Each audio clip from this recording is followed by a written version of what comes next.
Hi, this course could be an absolute life changer for you if you have kids with autism or ADHD or sensory processing disorder, or look, really a lot of other diagnoses will benefit from this one, or if you've got kids that just fly off the handle really quickly, or if you do as well, and you notice those sensory issues, whether it's sensory processing disorder or not, or anxiety, and that's a huge one these days that our kids are dealing with, just because the world is changing so quickly, particularly after the COVID pandemic and the after effects of that.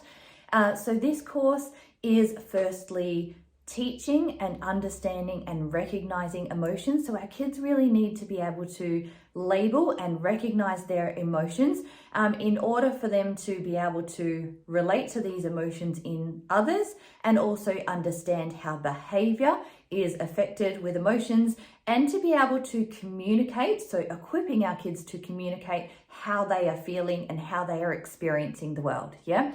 If we don't have labels for these, then our kids are going to struggle communicating how they feel, and we're going to constantly be on different pages.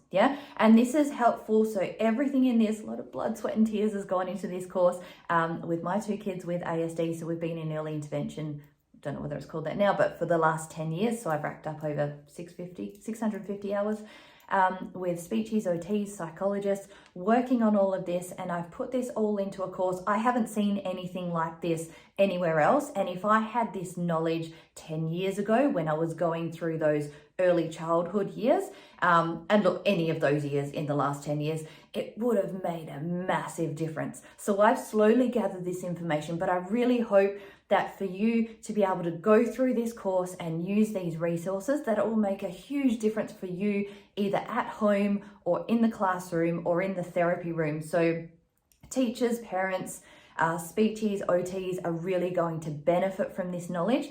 And particularly if you are working with kids with additional needs but don't have your own, and you're not seeing those behaviours at home, this could really help you as well to more relate to your families and understand what they're going through, and how things, and for all of us, how things look on the surface, but actually seeing the root causes for some of these behaviors. So the emotion side is half of it. The other side is really understanding these sensory profiles. So 1 in 20 people have sensory processing disorder. Now it becomes a disorder when it interrupts your life. So everyone else sits somewhere on that spectrum, but it may not upset you to the point of having a meltdown.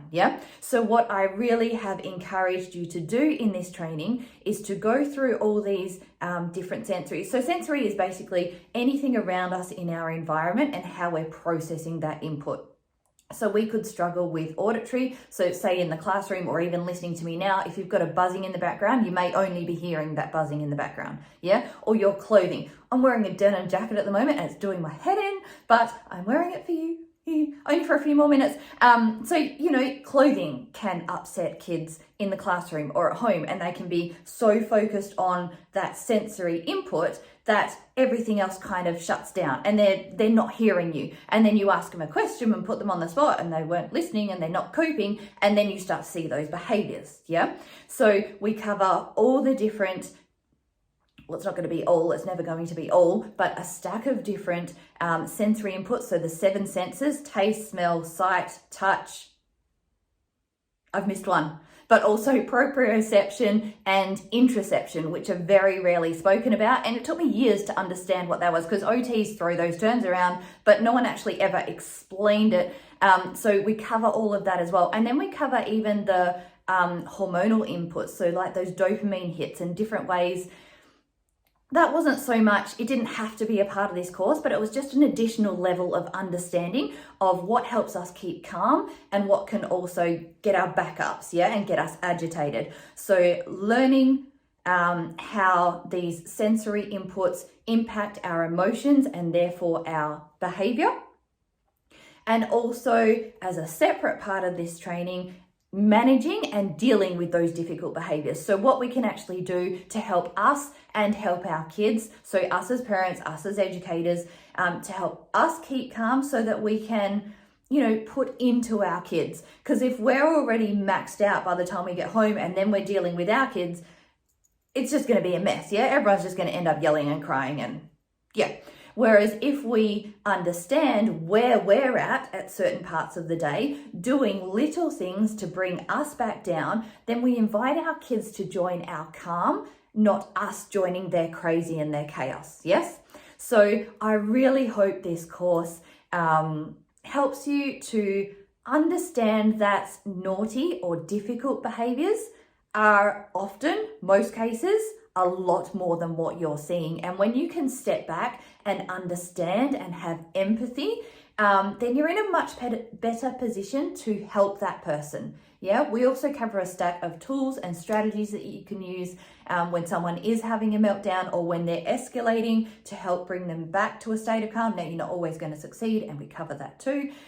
Differences between meltdowns and tantrums, it's all in here. Yes, this is a really good course, particularly if you do have kids that you're working with daily with autism, anxiety as well is another one. But anyway, I've said that. I'm going to stop talking.